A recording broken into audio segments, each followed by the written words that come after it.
नमस्कार, मैं विवेकानंद और आप देख रहे हैं न्यूज फॉर नेशन। विपक्षी एकता को लेकर के पटना में जो बैठक थी वो बैठक समाप्ति हो गई है।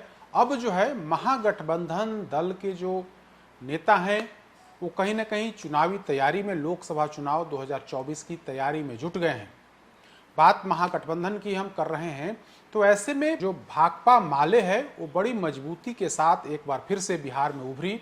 2020 लोकसभा चुनाव में महागठबंधन ने 19 सीटें दी भाकपा माले को और उसमें से 12 सीटें भाकपा माले के खाते में गई, यानी कि भाकपा माले के पास वर्तमान में 12 विधायकों की ताकत है। अब इस लोकसभा चुनाव में माले की यह कोशिश है कि उनका कोई नेता लोकसभा में जाए, क्योंकि कई ऐसी सीटें हैं, लोकसभा की सीटें हैं जहां पर भाकपा माले का मजबूत जनाधार है।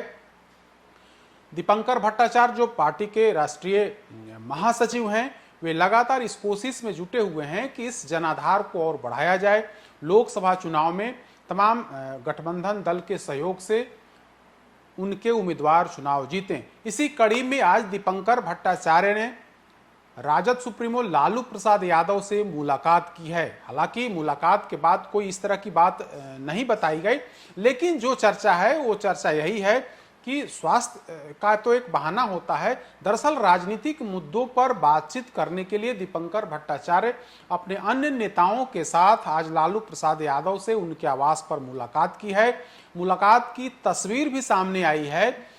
कहा जा रहा है कि भाकपा माले की तरफ से, चूंकि भाकपा माले कहीं ना कहीं राजद के साथ उनका संबंध पहले से रहा है, 2020 के चुनाव में ये लोग साथ मिलकर के चुनाव लड़े थे, तब नीतीश कुमार की पार्टी जेडीयू साथ नहीं थी, लिहाजा भाकपा माले और राजद के रिश्ते काफी प्रगाढ़ हैं। लालू यादव से आज मुलाकात के दौरान कहीं ना कहीं सीट को लेकर के यह चर्चा हुई है कि भाकपा माले कौन कौन सी सीट पर लड़ना चाहती है।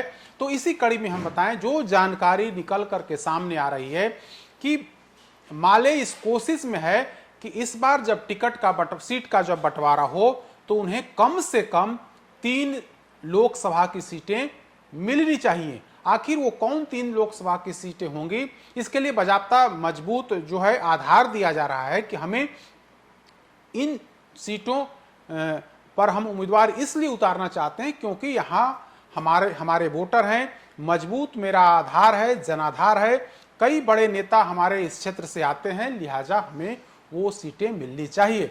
हालांकि महागठबंधन की तरफ से या फिर विपक्षी एकता को लेकर के अभी अगली बैठक होने वाली है, लेकिन बिहार में महागठबंधन के जो घटक दल हैं वो तैयारी में जुटे हुए हैं। तो इसी कड़ी में भाकपा माले की तरफ से जो हमें खबर लगी है कि 3 मजबूत सीटों को चिन्हित किया गया है और इन 3 सीटों के बारे में स्पष्ट तौर पर कह दिया गया है कि हम इन 3 सीटों से कम पर नहीं मानेंगे। हालांकि जब बैठक होगी, जब बातचीत होगी, सीटों का जब बंटवारा होगा, तो क्या भाकपा माले को 3 सीट राजद जेडीयू की तरफ से दिए जाएंगे, यह कहा नहीं सकता है, लेकिन डिमांड है कि उन्हें 3 सीट दी जानी चाहिए।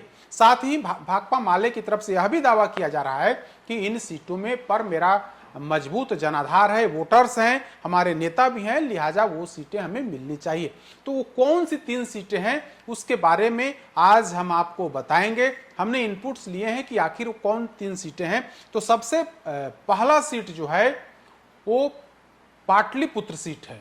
पाटलिपुत्र सीट आरजेडी कोटे 2019 में यहां से मीसा भारती चुनाव लड़ी थी, लालू प्रसाद यादव की बड़ी बेटी, लिहाजा एक बार फिर से आरजेडी चाहेगी कि वो सीट उनके खाते में रहे। अगर मीसा भारती चुनाव लड़ती हैं, लालू प्रसाद यादव इच्छुक होते हैं उन्हें चुनाव लड़ाने को लेकर के, तो पाटलिपुत्र सीट मिलना मुश्किल दिखता है। लेकिन माले की तरफ से यह डिमांड किया जा रहा है कि चूंकि इस लोकसभा सीट में हमारे 2 विधायक, वर्तमान में 2 विधायक चुन करके आते हैं। पाटलिपुत्रा से अगर बात करें तो फुलवारी शरीफ भाकपा माले के खाते में है, पालीगंज सीट भाकपा माले के खाते में है, जबकि दीघा सीट पर 2020 में भाकपा माले ने उम्मीदवार दिया था, लेकिन वो वहां से हार का सामना करना पड़ता। वर्तमान में 2 विधायक हैं, इस लिहाज से भाकपा माले की कोशिश है कि पाटलिपुत्र सीट 2024 में जब चुनाव बंटवारा हो सीटों का, तो उसमें वह सीट उन्हें हर हाल में मिलनी चाहिए। अब देखने वाली बात होगी कि लालू प्रसाद यादव या और नीतीश कुमार इसके लिए तैयार होते हैं नहीं, लेकिन मजबूत प्रस्तुति, मजबूत प्रेजेंटेशन एक तरह से कहा जाए तो भाकपा माले की तरफ से दिया जा रहा है कि यहां हमारा मजबूत जनाधार है। दूसरी सीट की बात कर लेते हैं, भोजपुर सीट। भाकपा माले यहां से आरा सीट से पहले भी वहां से उम्मीदवार उतारते रही है और लगातार वहां से चुनाव लड़ते रहे हैं भाकपा माले के लोग।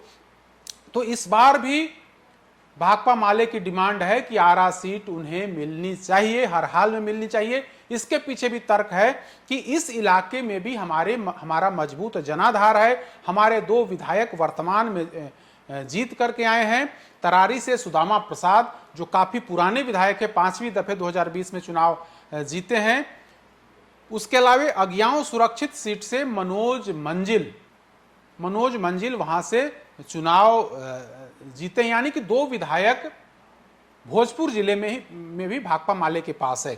और तीसरी सीट की अगर हम बात कर लें तो तीसरी महत्वपूर्ण सीट है सिवान सीट। सिवान में वर्तमान में वो सीट, लोकसभा की सीट जो है, वहां से कविता सिंह जेडीयू के सांसद हैं। वहां भी डिमांड है कि सिवान सीट हमें मिलनी चाहिए। सिवान कहा जाता है कि भाकपा माले का मजबूत वो जिला है, मजबूत आधार वहां पर है, और वहां भी 2 विधायक भाकपा माले के पास हैं। जीरादेई से अमरजीत कुशवाहा और दरौली सुरक्षित सीट से सत्यदेव राम वहां से विधायक वर्तमान में है। जबकि जो अमरनाथ यादव जो सिवान के बड़े ताकतवर नेता हैं, पकड़ वाले नेता हैं भाकपा माले के, वे दरौंदा से चुनाव लड़े थे लेकिन उनकी हार हुई थी। तो इस तरीके से वहां पर 3 मजबूत नेता, 2 विधायक हैं, एक अमरनाथ यादव जो चुनाव इस बार जो लड़े थे 2020 में, लेकिन उनकी हार हो गई थी। तो इस तरीके से भाकपा माले 3 सीटों पर अपनी मजबूत दावेदारी पेश कर रही है कि हम 3 सीट से कम पर नहीं मानेंगे। अब देखने वाली बात होगी, चूंकि महागठबंधन में, बिहार महागठबंधन में 6 दल हैं, जिसमें नीतीश कुमार की पार्टी जेडीयू है, आरजेडी है, भाकपा माले है, माकपा है, भाकपा है, तो और कांग्रेस है। तो 6 दलों को मिलाकर के महागठबंधन है। उसमें भाकपा माले को 3 सीटें मिलती हैं नहीं मिलती हैं, लेकिन मजबूत दावेदारी इन 3 सीटों पर कहीं ना कहीं भाकपा माले की है। अब लालू प्रसाद यादव भाकपा माले के लिए कौन सी सीट छोड़ते हैं, नीतीश कुमार कौन सी सीट छोड़ते हैं, यह तो आने वाला वक्त बताएगा। लेकिन अंदर खाने चर्चा यही है कि दीपंकर भट्टाचार्य ने आज लालू प्रसाद यादव से मुलाकात के दौरान तमाम बातें बताई हैं और कहा है कि इन सीटों पर हमारी मजबूत दावेदारी है, लिहाजा जब बंटवारा हो तो यह 3 सीट जो है कम से कम हमारे खाते में छोड़ी जानी चाहिए।